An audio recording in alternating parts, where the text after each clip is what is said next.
Okay. Erika is a specialist family physician with 20 years of experience in South Africa and the UK.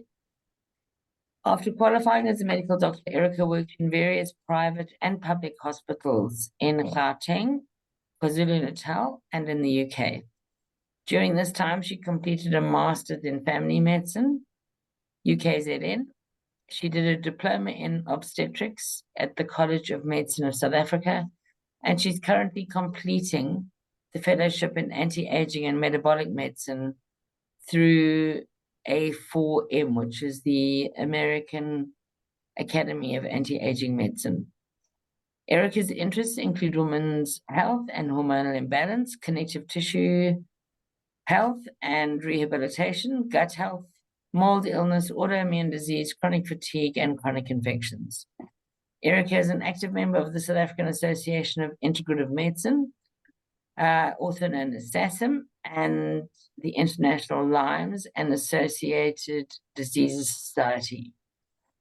She is married to Helmut, and they have 2 children. Erika looks forward to meeting you and to assist in your health journey. So, Erika, apart from that introduction, I'd also like to introduce Erika as someone who I frequently consult when I don't know what to do. So she has a lot of experience in complementary medicine, and I hope that she will share some of her knowledge with us tonight. So, Erika, the floor is yours.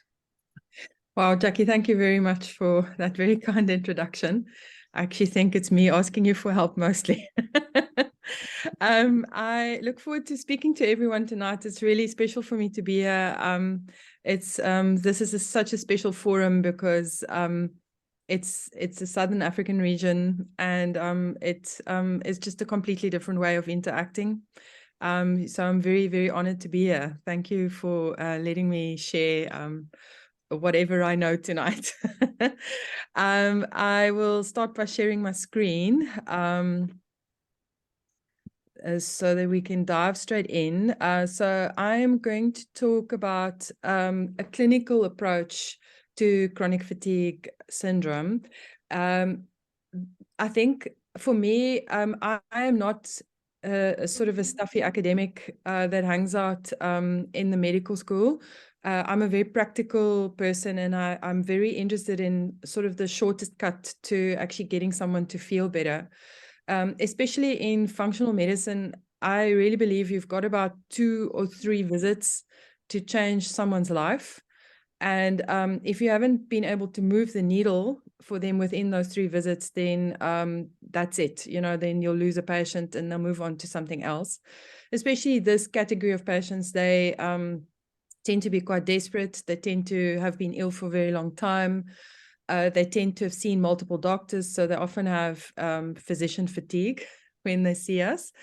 And your job is to do whatever you can very sort of nimbly and quickly to get them to feel better. And what's been really exciting for me is in the last few years, I've found some physicians who have worked on some pieces of the puzzle in their practices, and I've been able to incorporate it and test it with me. And so it really is that we, whatever sort of improvements we are able to make to our treatment protocols, we always stand on the shoulders of giants, and we learn from people who came before. So a lot of the stuff in here are things that I've picked up from other doctors in the functional medicine field and in the anti-aging field, and whatever reading I've done and people I've worked with. So thank you to all of them. So I'm going to just dive straight in. When you are confronted with a patient with chronic fatigue syndrome, patient who's just, comes and sits down and says their energy is so low, some of them are functioning low energy patients who sort of drag themselves through their days. They're often sort of working moms, or working dads or execs, and they're just tired all the time, and they sort of find themselves just pushing themselves through every day, and that's their basically low baseline functioning. So I would say the majority of my patients look like that. And then I've got a smaller group of patients who are so sick that they actually can't work. They can't handle any stress. You know, even going on a shopping trip is and then they need to lie down when they get home. And then they've got this really a very broad complex of symptoms. So it's very difficult. Erika, can I interrupt you for a second? Yes. Can you can you remove your if you can just share your screen and not have your face on it? We're picking up, or certainly for me, I'm picking up intermittent video. So let's just try and shut down the extra bandwidth. Okay, I can do that. Is that better? Extra bandwidth. So just cut your video. Yeah, I've done that. Is that fine now? Okay, yeah, I'll carry on. Let's see what happens. Okay. So it's very difficult to know where to start. They've got pain, they're fatigued, they've got gut problems, they can't think clearly, they some of them have got weight problems, they don't know what to eat. It's very difficult to know where to start. And with functional medicine, it being a systems biology approach where we look at the body in terms of systems that are interconnected and not working well, we want to be able to fiddle with the right sort of gears at the right moment to get this clock working again for them. The approach that I'm going to share today is sort of at the moment, I'll say at the moment, because probably in a year I'll be doing it differently. But at the moment, this is what I'm doing and I'm getting fairly good results with it. So this is what I want to do. Now, I will show you so in this next slide, it's basically just a diagram of how the process works. We'll work from the outside in to try and get to the triggers and the targets, which are sort of depicted in the middle. So I will, just as a disclaimer, say that I'm not talking about complex chronic fatigue patients who have got severe mold illness or mast cell activation disorder, or if they have complicated autoimmune pictures. So mild autoimmune can still work with this, but if you've got a patient with very unstable autoimmunity, you need to be a bit more careful with them, and then the approach would be a little bit different. So this will work for, I would say, about 90% of patients with chronic fatigue, the rest being the more complex ones. And you would go starting off working on energy. So like I said, moving the needle, getting them back for that third or fourth visit, getting them to trust you, you have to shift their energy. That's the first thing you have to focus about. And you're going to do that by looking firstly at thyroid, cortisol and neurotransmitters, and then also in tandem with that, the mitochondria and the immune system. And reproductive hormonal balance. And only then do you go into the gut work and into pathogens and toxins. So step one, and this is almost the important step, and if you kind of want to tune out after all of this, this is for me a really, really key point. This is something that has made a big difference to a lot of my patients. It's really important to make sure that your patient's thyroid is balanced. So you know, we all tested standard TSH and T4 measurements, but we should purposefully include a T3 measurement when we send off those labs. Some people like including reverse T3. I sometimes find it a very expensive test that doesn't really give me a lot more information in terms of management. If the T3 tends to go up, then you have a problem with T3, and you will see that in the T3 level. And then obviously antibodies is sometimes can be very tricky. People can have a fairly normal looking test, but then they do have antibodies, and then you've revealed the autoimmune dysfunction, which helps you move the patient forward. So what's really interesting about thyroid is that there's a whole lot of new literature that has come out in the actually over the last 20 years or so, and it somehow hasn't permeated what we're doing at the medical schools and you know, how are we being taught. And especially in the context of the tired patient or the patient with a chronic disease, the thing that happens in their bodies with thyroid they definitely have more challenges to balance their T3 levels in their system. So if you look at this picture, you've got the picture of the two slides, and then you've got all these conditions that cause a shift in the T3 levels. So down the middle, you'll see diabetes, depression, patients who do chronic dieting, like caloric restrictive diets, inflammation, stress, obesity, PMS, leptin resistance, aging, and then also going down autoimmune, fibromyalgia, CFS, and insulin resistance. These are all sorts of chronic stresses that will put a pressure on how this thyroid functions, okay?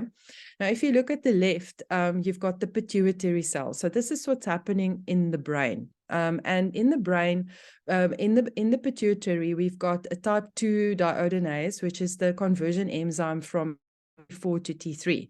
Now remember, now T3 is what we feel. That's the actual thyroid hormone. So T4 is more like, acts like a pro-hormone and needs to be converted to T3 for a person to be euthyroid. And that T3 needs to get to wherever it needs to get for you to have good thyroid function. So this deiodinase type 2 will be stimulated when there is stress, when these diabetes, depression, fibromyalgia, when that list happens, this deiodinase type 2 will be stimulated in the pituitary, and you will have an uptick in T3, which will basically then mean that the negative feedback loop to TSH will give us a normal or a low TSH. So the brain is sorted. The brain is happy. It's got T3 in these conditions. But now let's look at the cells in the rest of the body. What happens there? There we have two different kinds of deiodinase. The brain has got type 2. We've got type 1 and type 3 working in the peripheral. Now, what happens again in this situation where you've got all these stress-causing chronic disease situations is you'll have an uptick in deiodinase 3, which will stimulate T4 to reverse T3. And in parallel, you're going to have a suppression of type 1 deiodinase, which is the usual one that gets the conversion done of T4 to T3 for us, that gets us the T3 in the peripheral tissue. So on the one hand, we're not making enough T3, and on the other hand, we're making extra reverse T3, which is blocking our T3. And that basically then will result in a general cellular hypothyroidism. And when you talk to patients, they will tell you that they are feeling so tired in the morning. When they wake up, they have to set 3 alarms to get out of bed. They will tell you that they're always running cold. They've got cold hands, cold feet. They will tell you from in those days where everybody's temperatures got measured at every second restaurant of COVID, they'll tell you that they always measured a low core temperature. They've got the slow brains, they've got the brittle nails, they've got the hair falling out. That's a big one.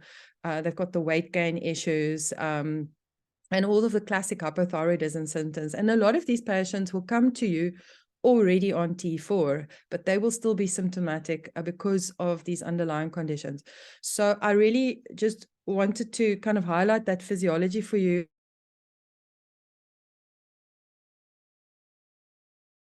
Is also something that's sort of from the literature now come forward, that it is an energy dependent process. So we were always taught that that T3 and the others, T4, T3, there's a conversion.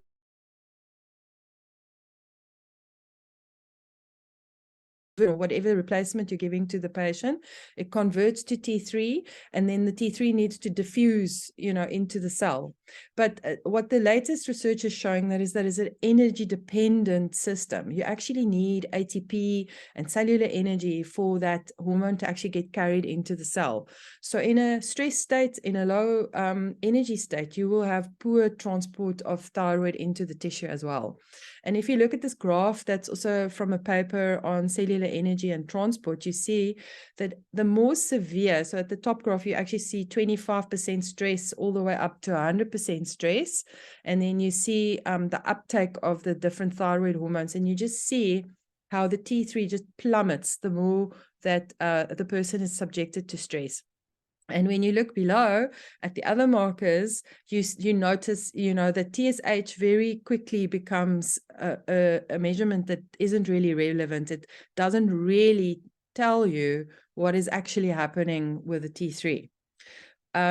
And then sort of coming to the solution in terms of how one should be addressing it, and this is sort of just the point that I want to make tonight, is that this is one of the few, I mean, there are very, very few studies that have actually looked at why, you know, at the different sorts of thyroid replacement treatments that can be done and whether it actually gives euthyroidism to patients. And this was a rat study where they basically gave the rats T4 and then another group of rats, they gave T3. And they basically concluded that it is evident that neither plasma T4 on its own nor plasma T3 alone permit the prediction of the degree of change in the T4 and the T3 concentration in the tissues. And they conclude the current replacement therapy for hypothyroidism, just giving the T4, should not be considered adequate. And it's actually interesting that we've come full circle, because in the days before these synthetic products were on the market, we used to work with the porcine glandular extracts. That's what the doctors used to treat hypothyroidism with. And when the synthetic products came onto the market, there was actually big resistance amongst doctors, because they all intuitively believed that you needed to give a whole product that had the T4 and the T3 in it, and that would be more physiological. And you know, things just sort of evolved from there. So what I do is I really check patients clinically for symptoms. If they're already coming in on a T4, I would always find a way to add a T3. I might even drop the T4 a little bit to add a T3. You can also these days get a very, very nicely compounded slow release T3 from the compounding pharmacies that are, I find, more gentle than the tetroxin, and you can basically start with a very low dose and slowly increase that. And then the idea is not with these patients to, if they're treatment naive, if they don't have an underlying thyroid problem, you would maybe just support their thyroid for the time that you're working with them, because the idea is that when you've shifted the energy state, they might actually not need the replacement anymore. So then you can pivot them to a glandular replacement at the end of it, should they need it. Or they don't need to be on anything. It just depends on the patient and sort of what their picture is. So then the next step is to address the hypothalamic pituitary adrenal axis, and definitely also look at sleep, right? Because if a person isn't sleeping, you know, the adrenal hormones will never regulate. So it's really important to bear that in mind. Helpful tests that most doctors can get at any laboratory is to test them in the morning between 8 and 10 to test a morning cortisol. I usually say between 8 and the form says 8 o'clock, but then the patient gets there at 10 past 8 and then the nurses send them away. So I always put 8 to 10 on my form. And then free testosterone is important, as well as total, but free is the actual level you want to know. And then DHEA. So looking at cortisol dysregulation and stress dysregulation in these patients, some of the most interesting work that's been done was by a Dr. Bruce McEwen. And he inputted, it's very difficult to measure stress, and he inputted various stress variables that you would pick up from a body of a person who is undergoing stress. So for example, insulin levels, blood glucose levels, or blood pressures and so on. And then he basically came up with how the stress adaptation pathways work, hypothalamic pituitary adrenal axis, right? So if you look at the repeated hits at the top left, you see this is sort of a person that's still got an intact pathway. They're being hammered, but they've got a response and they've got a recovery, and a response and a recovery. Now, what happens is over time, this person's not changing their lifestyle or their stress or whatever is happening to them, it continues. Now, in the lack of adaptation, you start seeing this, that the reaction and the conclusion or resolution time starts changing. It starts shifting, and there's this lack of adaptation that starts appearing. And then at the bottom left, you start seeing this just sustained high response. And then the last is this totally burnt out response, where there's no reaction and no adaptation. So these are sort of the stages adrenal burnout. So, I mean, functional doctors noticed this for a long time, and, healthcare practitioners and so on who dealt with this, they would talk about adrenal fatigue, but it's not adrenal fatigue. It's the hypothalamic pituitary adrenal axis that just starts dysregulating. So from functional medicine, you can look at this graph as a nice visual depiction to sort of work out where your patient is in terms of adrenal burnout, right? So, I like it because it's sort of beautiful and colorful, and I got it from a really cool paper. You've got the reference there at the bottom. But this is something that you sort of always should have in your mind's eye when you're interpreting the results. So if you're looking at the homeostasis part, the green part, you see similar to that first graph from Bruce McEwen. You've got the recovery time, the adaptation time, that's sort of the repeated hits pattern. And that person is regulated. He can react to stress, but he can also recover. Then he goes into this dysregulated adaptation phase, and that often measures as just really high cortisols. So that person's morning cortisol comes back really high. I sort of really start worrying, or not worrying, but I start thinking and talking to them about stress when it kind of goes 450, 500 on our lab measurements with then with it. And usually in this regard, you can see some shifts in things like DHEA. DHEA might be a little bit lower than normal, and often testosterone is still okay at this level. Then if you're seeing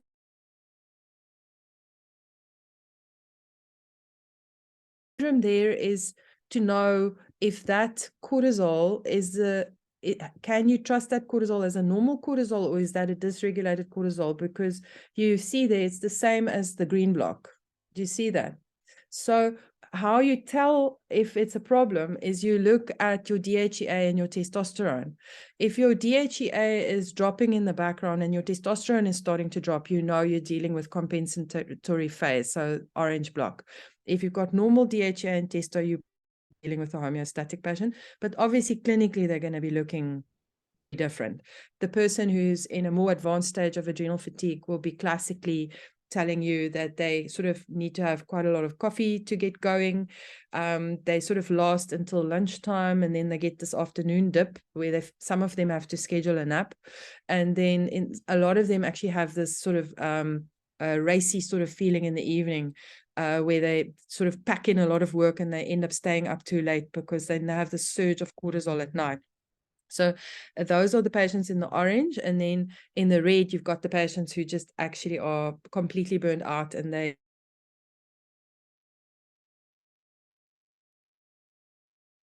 neurotransmitters also tend to drop depending on where you are in this phase.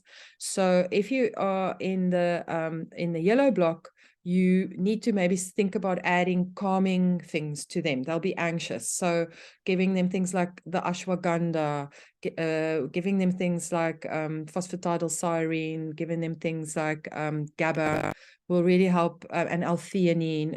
Those are calming things that will help with the anxiety. And then in the middle block, you would, in addition to what you've done in the yellow, you would probably add in a bit more sort of flexible adaptogens like the rhodiola or the schisandra or the panax ginseng, and you might maybe want to think about serotonin support, maybe some 5-HTP, because serotonin starts becoming a problem in this group.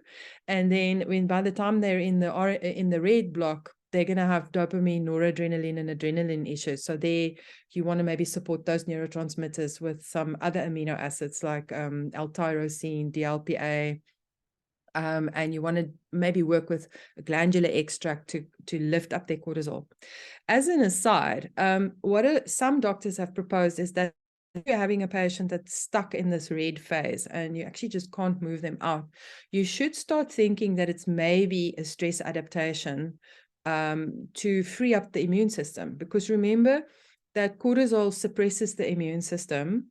And when a person is fighting a chronic infection, like maybe it's a patient with chronic EBV or a patient with, long COVID or chronic tick bite fever or something, they all have low cortisols. And what some doctors have postulated is that maybe if you take the handbrake off the immune system, i.e. you drop your cortisol levels, you'll have an immune system that is more capable of surveying and fighting for the person. So then you should, this is just another way of seeing it, that it's maybe not a defect that their cortisol is low, but it's actually an adaptation. So I just wanted to maybe mention that as an interesting point of view. So this slide just summarizes what I've already said, but you can refer back to this, but it's sort of the different stages and the different products that I kind of look for to help patients with. Then the next step in chronic fatigue syndrome is to be aware that these patients actually have a hypercoagulable state. I never knew this. I actually only learned this in the last 12 months. But it is actually very well established. There's quite a lot of studies on it, things that go back 20 years before COVID, that these patients tend to, as a baseline, have. So helpful tests are things like your erythrocyte sedimentation rate. Everybody can do that if they've got a local laboratory. Sometimes D-dimers are helpful, not always, but if you've not got a lot of resources and you've got that on the form, that would be very helpful to do. Maybe a fibrinogen. I know some alternative practitioners like working with a dark field microscopy. They maybe can pick up some clumping and clots. I know also some patients work, some healthcare practitioners work with energy modalities like, the bioresonance and the skio. So I think you can use whatever modality you need to monitor this. I just want to go back to the ESR because I'm sure people are sort of scratching their heads about it. But just remember that your ESR is that sedimentation rate that they measure in the lab when they're waiting for the erythrocytes to separate out from the plasma. Now, if they've waited the appropriate time and you basically see that there's no sedimentation happening and that the cells just remain suspended, then that is a low ESR. So an ESR, and that is a sign of sticky blood, of viscous blood, because they, the cells actually can't disseminate down. So that's a nice soft sign to think of. So anything less than 4 is actually something that you can flag. So the started writing about this already in the late 90s was a Dr. David Burke, and he's actually very well regarded and respected, I think, in the Lyme community, chronic fatigue community. He often spoke at conferences there, and he was the founder of this lab called HEMEX. Unfortunately, Dr. Berg, I think he passed away somewhere in the early 2000s. So, and I don't know how much of his work has continued, but he showed basically by doing this Isaac panel of 5 different tests, so fibrinogen, prothrombin fragment 1 and 2, thrombin, antithrombin complexes, and soluble fibromonomers with platelet activation by flow cytometry. He showed that on average, if he took 2 groups of people with and without chronic fatigue, that the chronic fatigue patients had these activated clotting factors that would kind of fit in with a similar picture to antiphospholipid antibody syndrome. And these patients, the issue is not in the big vessels so much. The issues actually start showing up in the smaller vessels. So it's very similar to what we're seeing also with our long COVID patients, where they're saying that they've got this tremendous brain fog when they exert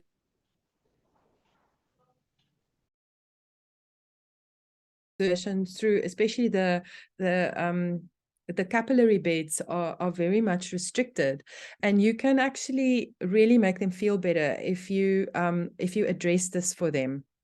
So what Dr. Berg also pointed out at one of the conferences is that red blood cells are only about 7 microns in diameter.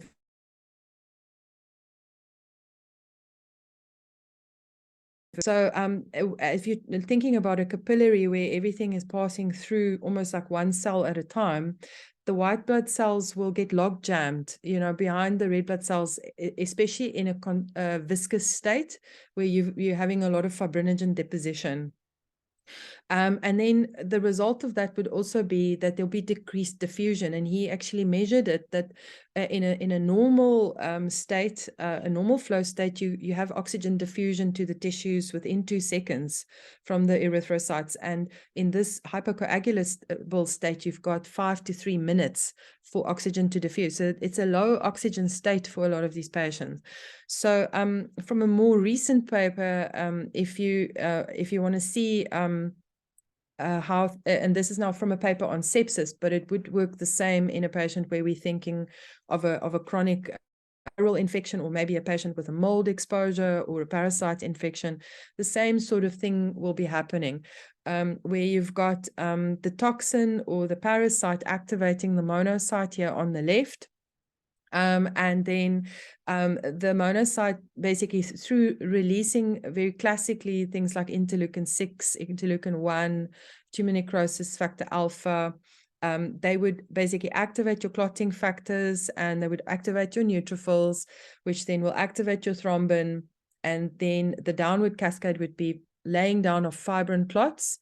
And then also through secretion of TAF1, you'll end up with suppression of fibrinolysis. Sorry.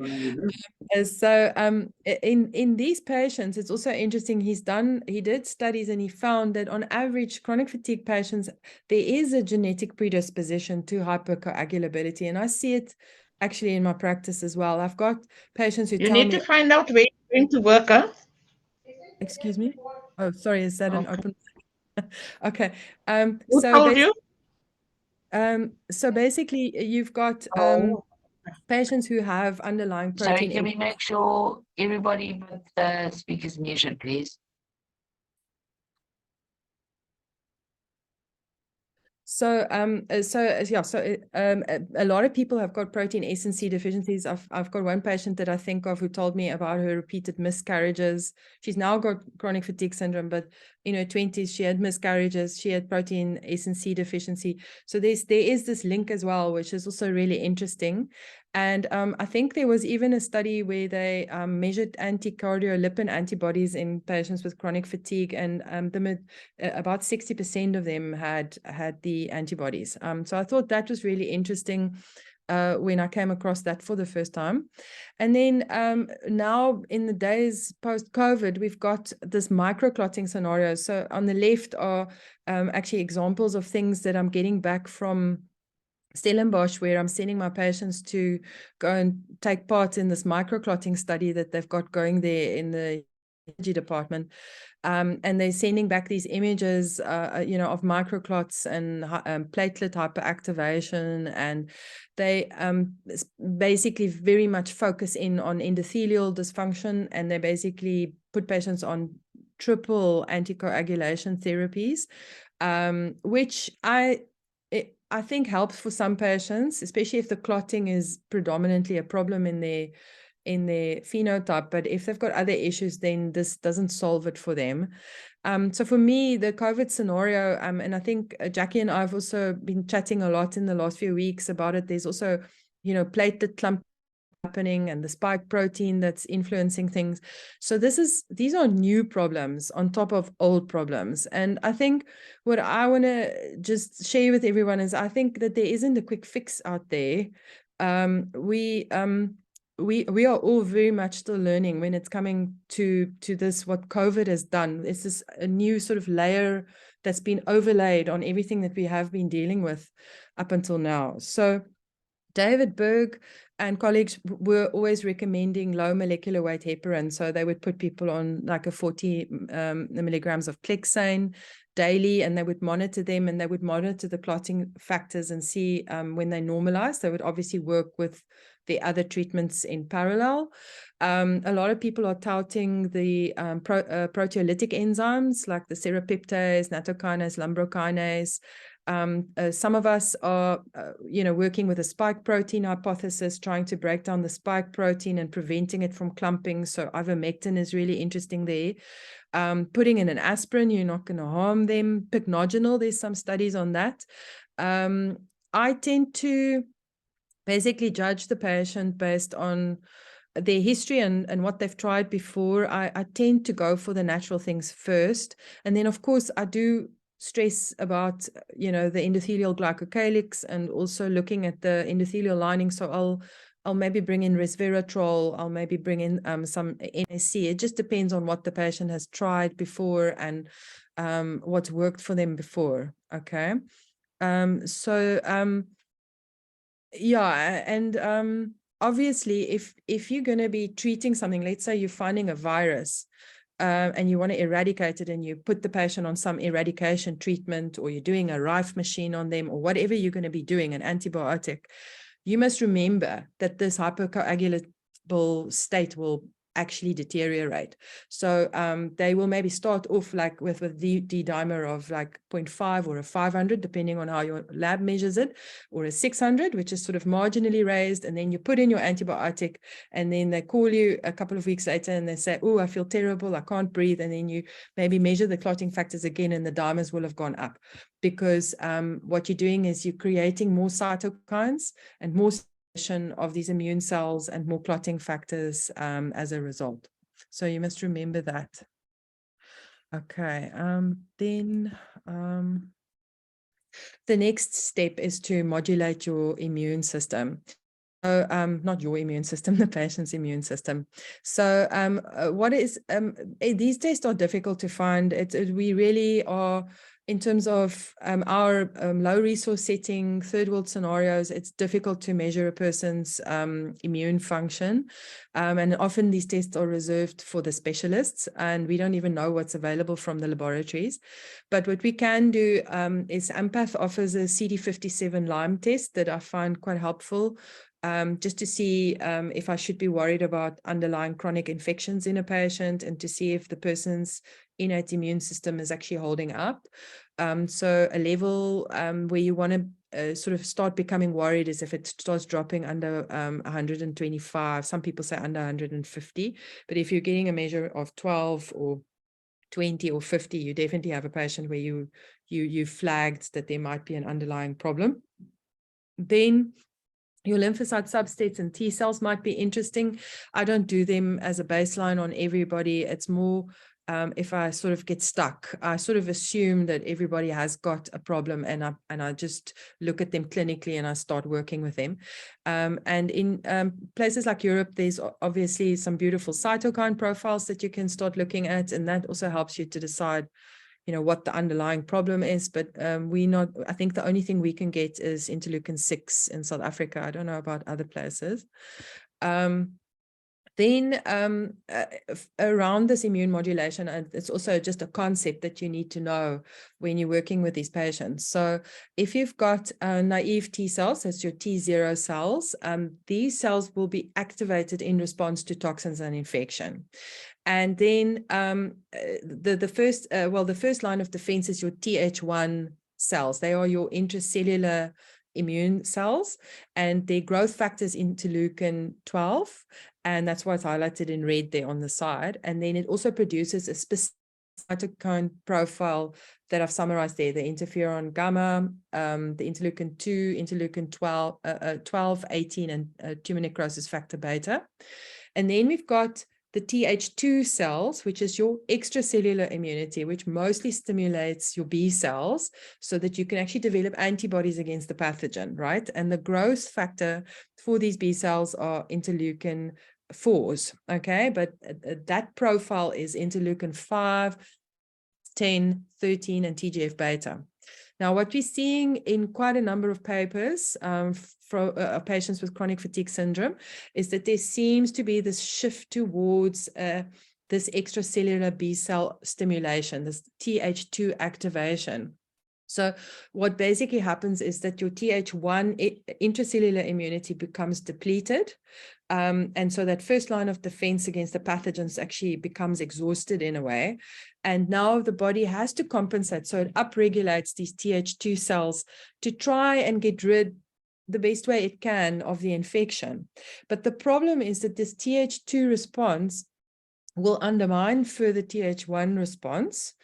And it will it's also associated with autoimmune diseases starting to pop up, and it's also associated with mast cell activation. So then you start seeing patients suddenly developing an autoimmune disease, and the next thing you know, they've got mast cell activation disorder.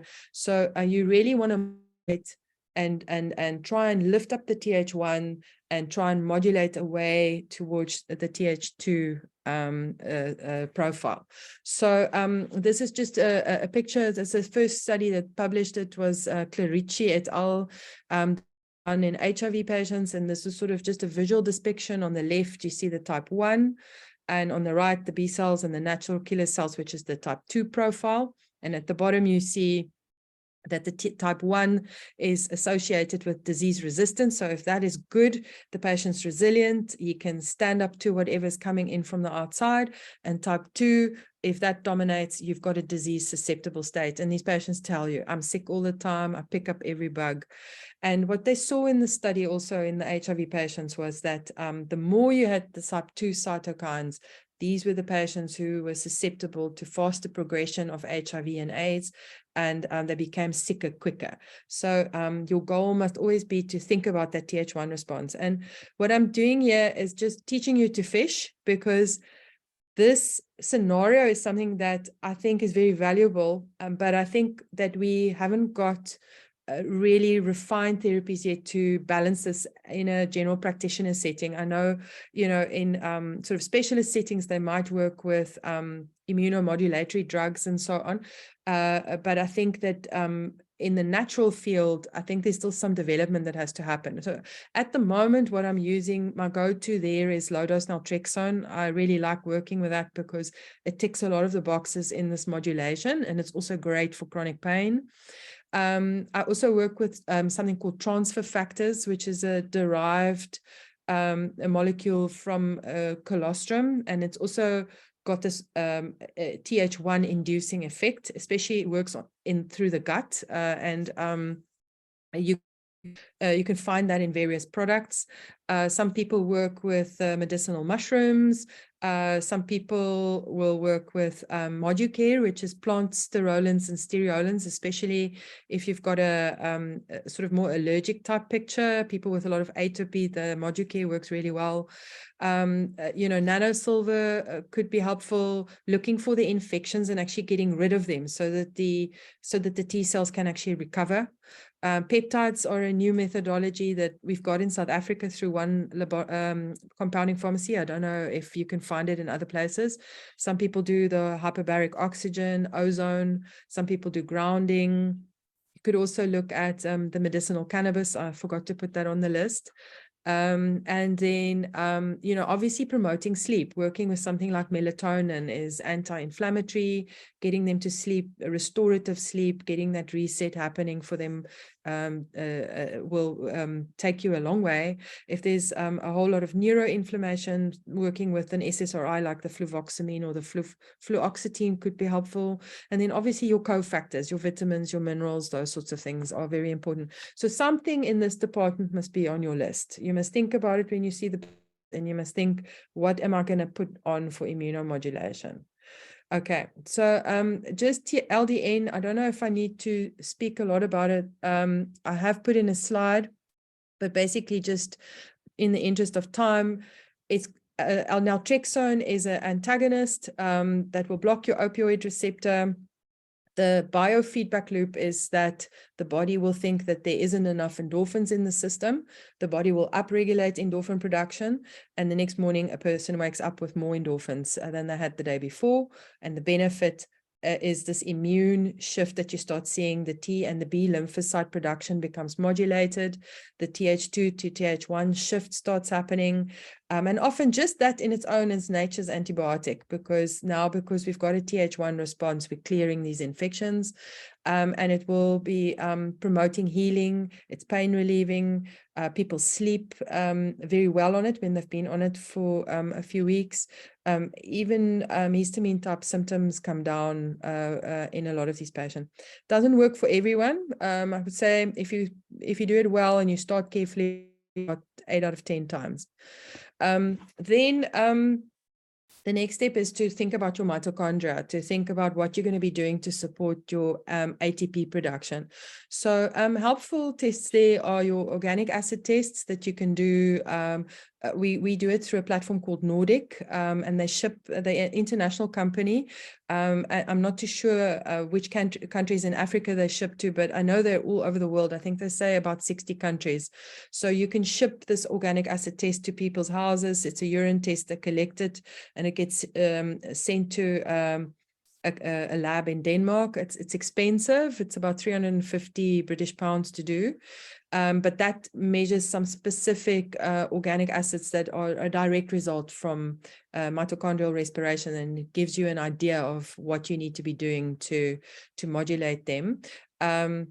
What is also maybe more of an indirect test, but also quite helpful, and I think could be quite exciting, Jackie, if Avocare could actually bring these in. You get this free radical urine test strip that measures malondialdehyde, which is a breakdown product of this free radical.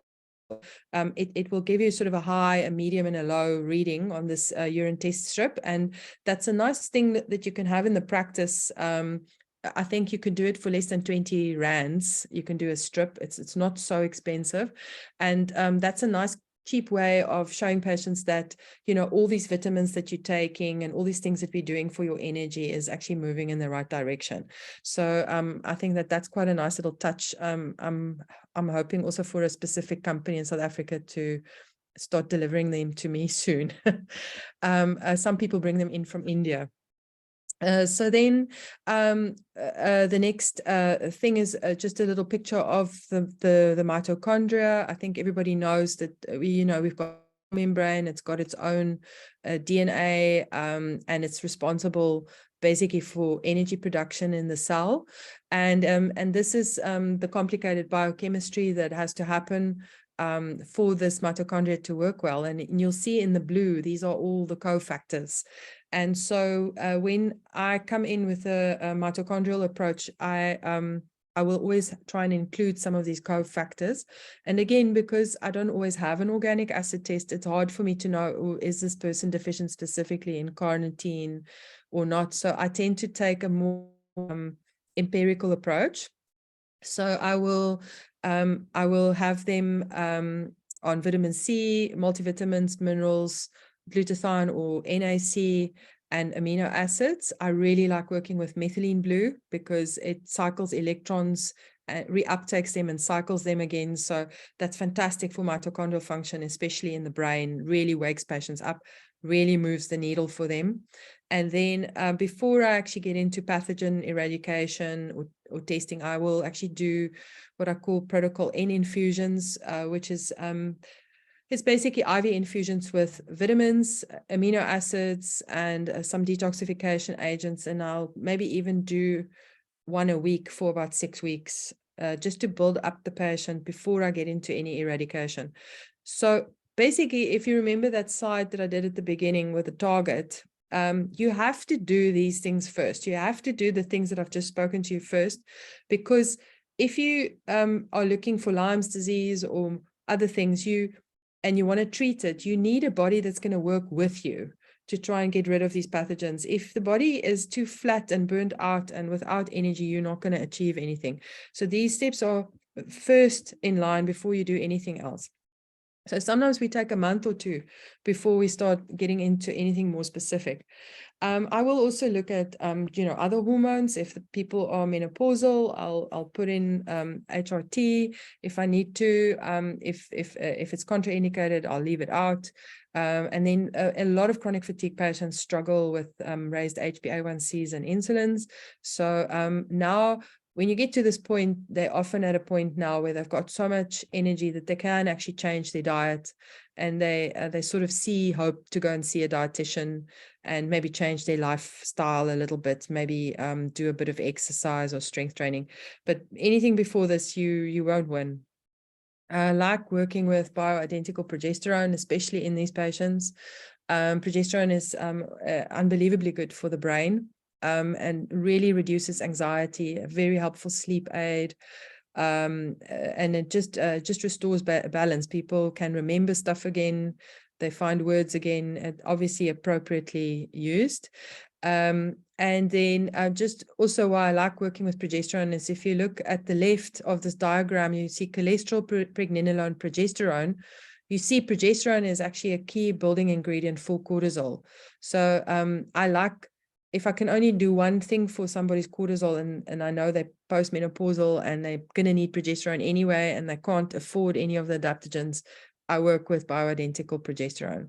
So just remember, bioidentical progesterone is not the same as a synthetic progestin, and you should definitely change. If you've been working with progestins in these patients, you should change to progesterone. Then a digestive health is your next layer, okay? And helpful tests there is on stool to look at your elastase, steatocrit, calprotectin, maybe a stool microscopy and culture. Helicobacter you should actively look for. You should really actually go and hunt for it because it's extremely common and a major reason for people's fatigue. If they've got really complicated bowels, you might send them for endoscopies just to rule out any other pathologies. If people can afford it, also through Nordic, I like doing a GI map test where I can get a sense of the normal flora as well. And then remember, your clinical history is so important, you know, little key things like postprandial fatigue, which is a key sign. It's a very big sign for Helicobacter, developing heartburn, bloating, early morning nausea, waking up in the morning wanting to vomit, that's parasites. So those sorts of clinical symptoms and nuances, really important. Find out about a pet. A lot of people pick up parasites from their pets. Dogs and cats are riddled, and you will deworm them and deflea them, and they will have all of these things growing on them within 4 days again. So it's sort of a never-ending cycle. And especially something like Giardia, you will not really pick up on a stool test that easily. It can move into the subcutaneous tissues. It can cause chronic constipation, keep a patient very, very tired. And it's way more common than you think. Just to tell you a little story, the doctor who taught me about this, they have a association in Europe where they test the pets. They test in various veterinary clinics. They look at these infections, and then when they see certain infections go up in the pets, then they know soon they'll start seeing it in the humans, because pets around, people import animals and they sell them, and so often new pathogens are introduced into a community via the pets. So that's quite interesting. So with Helicobacter, I feel that that's, you know, if you haven't actually actively looked for it, you haven't done your job. It's extremely common. 44% of the world have it. It's extremely associated with chronic illness and chronic fatigue associated illnesses like Hashimoto's thyroiditis, Graves' disease, prostate cancer, vitiligo, prostatitis, hyperemesis gravidarum, multiple lymphoma, urticaria. There's a huge list of various cancers and carcinomas and ulcers and things that are associated with this, but most people just actually walk around with a low-grade infection and they're really tired. If you can find it and address it for them, then you would be dealing with the root cause of their anxiety. Remember that it blocks your T cells via the gamma-glutamine transpeptidase. So this will mean that your T cells remain in that T0 rest stage, and they're not actually going to start fighting the bacteria. And therefore, you won't be able to clear it on your own with your own immune system. It's got ways to evade it. So it's safer to do something to address it. Various doctors have got various protocols. So I'm not going to get into the protocols. We can maybe discuss them at a later stage. But just also to point out that Helicobacter has been isolated from all of these locations on this picture that you see. So it's not solely a gut pathogen. And so just doing a stool antigen test is not really going to cut it, because what if you've got something in your thyroid? What if you've got something in your mouth or your nasal cavity? So the best is to do the serum IgG test and to look at a systemic reaction. And then also when you're looking at treatments, you've got to think about that your treatment mustn't just address the gut. It's actually got to look at everything. And because a co-infection with a parasite is so common, I like to, if I'm going to use antibiotics, I like to use a regime with metronidazole in it, because metronidazole will clear blastocystis and also giardia to a degree. Okay, so then I'm almost at the end. The next step is if you've dealt with the gut, and obviously, you know, diet important, working with gut supportive nutrients, your probiotics and all of these things. I would always do a gut restoration phase after I've worked with herbs or whatever to deal with pathogens in the gut. And often that's enough. I will take another sort of reading to see if patients are better. If they're 90% better and they're able to come off their adrenal supports, the cortisols have come up and they're feeling fantastic, I might actually just park the car there and not do more for them. But if they're still tired, if we're still struggling, or maybe they were better and then they're relapsing, then I tell them I need to do further testing. And then at this point, I start looking for more deep-seated chronic infections. So helpful tests there would be looking at, again, the full blood count, the ESR, ultrasensitive CRP. Although with a very immune-suppressed patient, someone who's been sick for a long time, the CRP can be normal. The LDH could be interesting, especially if you're thinking about babesiosis infection, because LDH goes up when there's hemolysis. So I think we see this with malaria as well. And then obviously the clotting marker, so looking at the big picture, and then other things like a cervical lymphadenopathy, visual disturbances, palpitations, urinary frequency, arthritis, body aches, tendinopathies. Those sorts of general questions are really interesting to ask to see if there's underlying infections. So serology with ELISA testing is very good to look at viruses if you're wanting to look at your EBV viruses and your CMVs and so on. Remember that these patients are not just sick from one virus. They usually have multiple infections. And if you've got a very active virus, it's often because you've got a parasite or a more intelligent bacteria in the background that's undermining those T cells so that the virus actually has space to reactivate and stay active.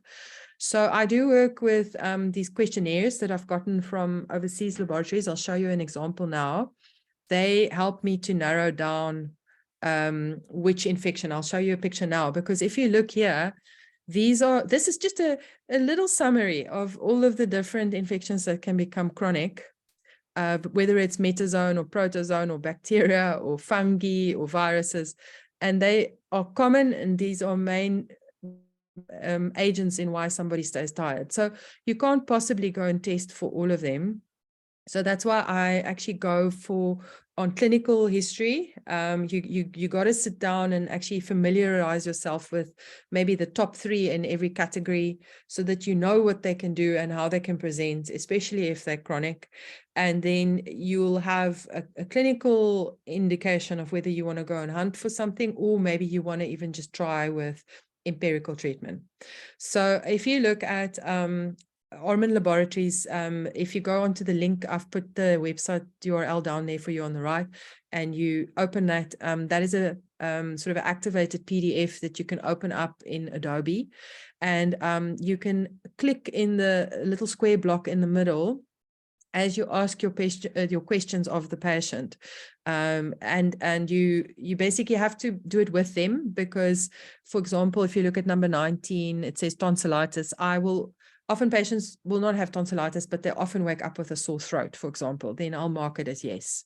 So you need to sort of know how to interpret what they actually mean when they're asking the question. And then if you look on the right, the form is already so set up that it will start a counter and a ranking will appear in the far right column. And that the top 3 in the ranking are the bacteria or viruses that might be the most likely based on symptoms. And then you've narrowed it down and you know where to go and start hunting. Okay. So I'm not going to get into sort of the treatment protocols of each of I think, and the viruses and things. I think the talk will be too long. And I feel also that the stuff that I've given you tonight, if you do those things, you can make people's lives so much better. And if you got them to this point, then you either will know enough then to take them further, or maybe you want to do something like a Rife machine with them, or some type of bioresonance treatment with them. or maybe you want to refer them to a Lyme literate physician to continue with the treatment. But that is a topic, I think, in and of itself. So I will just sort of give you a couple of basics. That more than one infection is very common.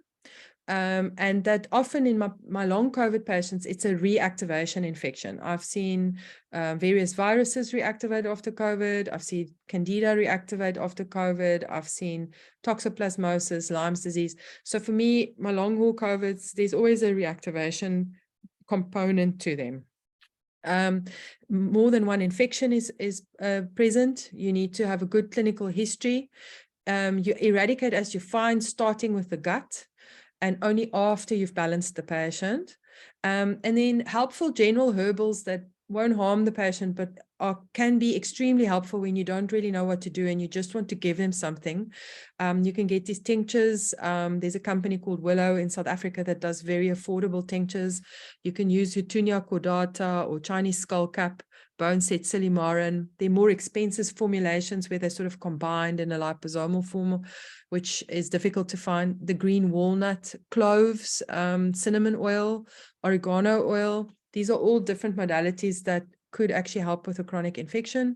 And then antibiotics are often also necessary, which I don't really like to do. I try to avoid it, but sometimes it's the only way to get someone better.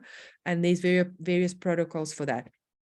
So I think this is just a summary of everything. I think I've stressed all of these points already quite a few times, so I don't think I will repeat all of it. But what I will say is the second to last point is overzealous eradication detoxification can be dangerous for these patients because of that Th2 shift that I showed you.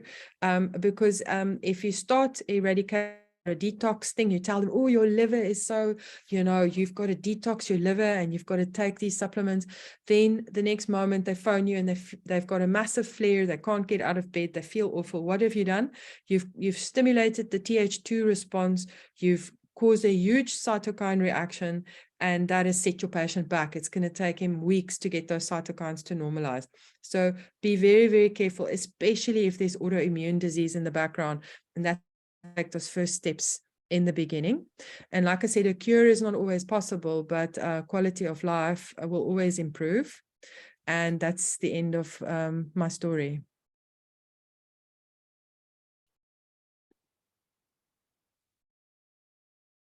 I've been asked 3 times, when are you coming to Harare to run a clinic?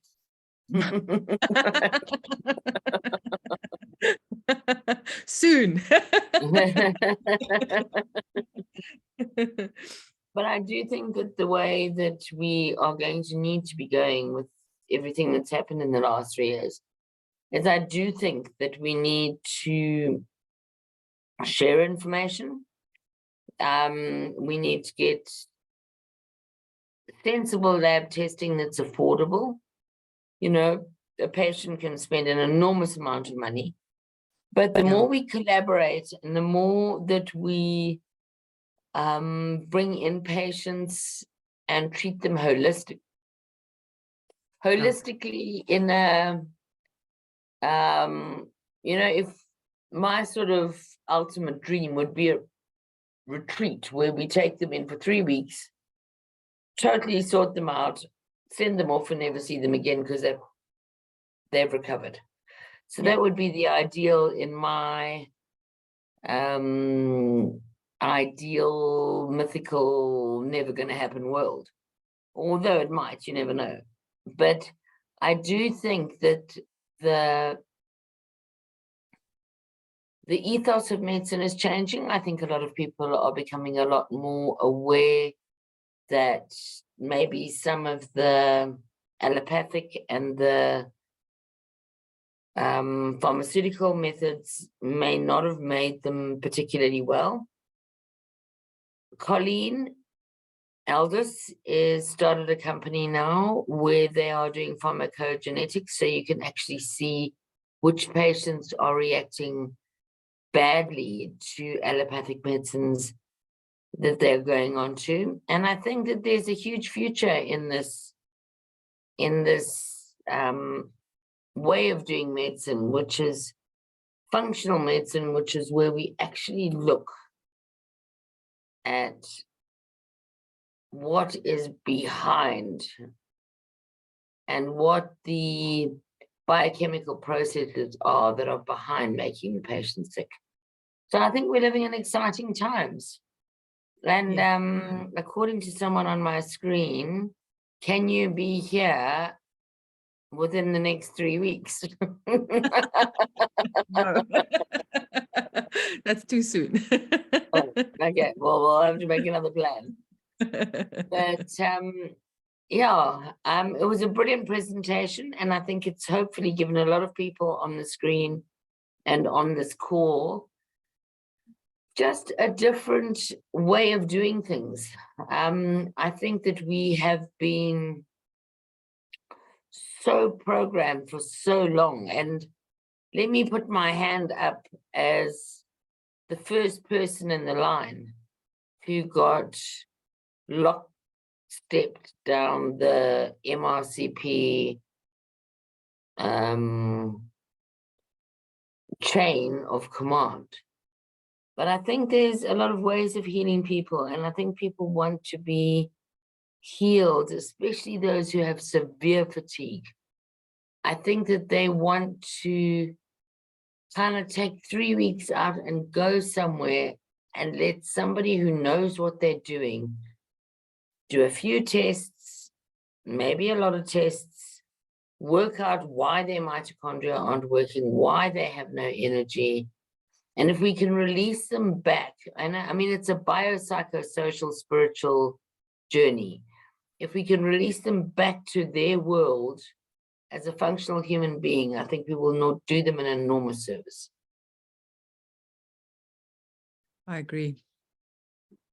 And I think we don't have to over-engineer it either. You know, I think the risk is always, especially when we're doing the training from the first world, they're so high tech and nobody can access that.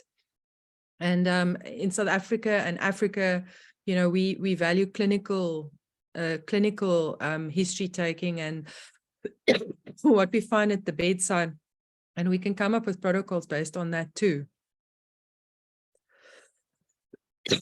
Excuse me.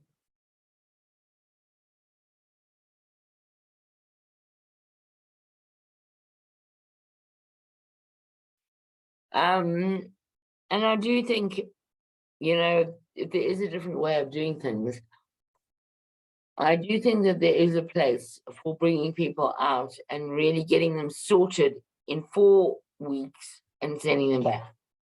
So let's talk about that further. But thank you. I learned a hell of a lot tonight, and I'm sure everybody else on the call did as well. Has anybody got any questions?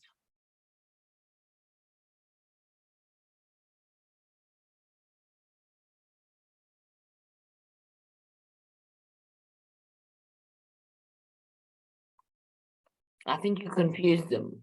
I hope not. I hope it wasn't too much. Yeah. No, it wasn't, but I will say that Sorry. I think Dr. we've had a lot Judy. of allopathic. Oh, sorry, Belle. But I think we've had so much allopathic stuff that the new stuff is quite hard to take in. Okay. There were a couple of questions from Sharon Price. Do we have contact details to get the free radical urine test? And where can we purchase the bioidentical pro-estrogen? The free radical test, the company Your Wellbeing, Craig Golding's supplement company, they are going to be importing it, and they told me that it will be probably in the next month or two. And bioidentical progesterones you can get from any compounding pharmacy, but it's prescription.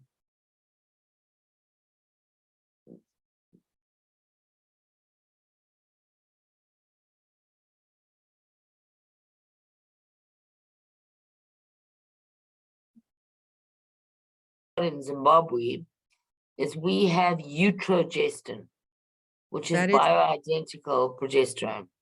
And it 100%. comes as a 100 and as a 200 milligram capsule. Yes. Any doctor can prescribe it. It doesn't have to be a integrative doctor. Yes. The other thing when it comes to hormones is that in the pharmaceutical world, they have Femugel. Now, Femugel, one squirt will give you transdermally bioidentical estradiol. Yes. Now, it's very important to understand that if you give estradiol, you know, there was a big scare over the women's health, the WHI study. Now, it's very important to understand that they used medroxyprogesterone acetate as their progestin because it's not a progesterone. And that was the trigger for breast cancer. It's also worth noting that transdermal, in other words, estrogens given through the skin, do not cause blood clots. So if you were to use in Zimbabwe, I'm not sure what the equivalent would be in South Africa. I'm sure, Erika, you could tell me. But a conventional doctor can write down Femugel, 1 squirt, which is 1 ml, Yes. once a day, and Utrogestin 200 at night. And the 200 will help sleep. And that can completely transform someone's life. And it doesn't have to be done by a Functional doctor. functional doctor, which a lot of people perceive as sometimes expensive, and sometimes they perceive it as not 100% sure. So completely conventional doctors can use bioidentical estrogen and bioidentical progesterone and make a big difference to patients' lives. So if the conventional doctors on this group can do one thing, and certainly in Zimbabwe, where we've got lots of access to Femugel, lots of access to Utrogestin, if you put a woman on transdermal Femugel, you are giving her a daily dose of estradiol, and then you are also giving her bioidentical progesterone. Now, in the women's health study, it was medroxyprogesterone acetate that caused breast cancer. Bioidentical progesterone does not cause breast cancer. The one thing it does cause is improved sleep maintenance. And I've yet to find a menopausal woman who complains about improved sleep.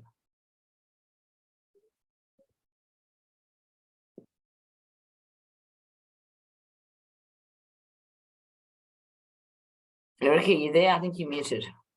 Am I muted? No, I'm just looking at this last question about the off-label use. No, I mean, if you are treating somebody's menopause, then I think that's what it's registered for. So I don't think it is off-label.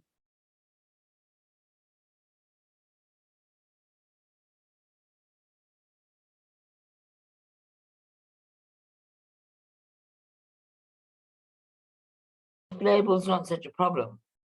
All I do with off-label now is I print a consent form that says, I understand that this medication is being used off-label. Sign. Done. Yes. It's not a difficult. It involves a patient, 2 patients, your signature and the patient's signature. I think patients are becoming increasingly aware that just because a medication is labeled as an anti-parasitic or an anti-anything, it doesn't mean that that's the only thing you can use it for. So those are very easy to do.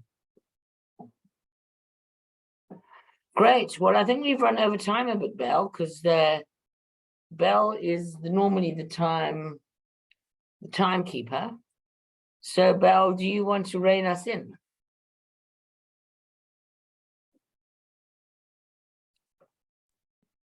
No, thanks, Jackie. I'll hand over to Obi. Obi can close the meeting. Dr. Erika, thank you very much. It has been quite a pleasure to have you hosted us this evening. When one refers to the chat, there are quite a number of compliments for the manner in which you've delivered the session today. So it's very much appreciated on behalf of ourselves from Intellectus Campus, together with Evercare, together with all of the colleagues that have managed to join the session. So extended gratitude. Thank you. It's a big pleasure. Thank you for having me. Definitely. Would of course relish to have you once again and have you lead us in conversation again.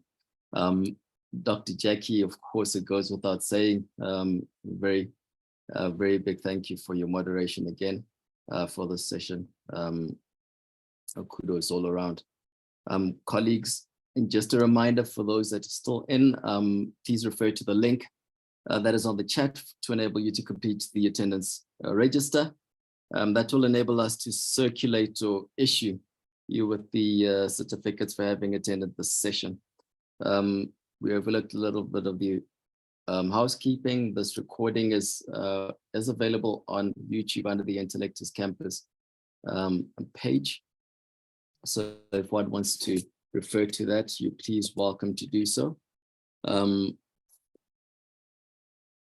Then want to extend a gratitude to our colleagues that have made the time for this session. So thank you very much. We will look forward to another session to be delivered next week, Wednesday evening, 6:30 sharp. Colleagues, good evening and thank you.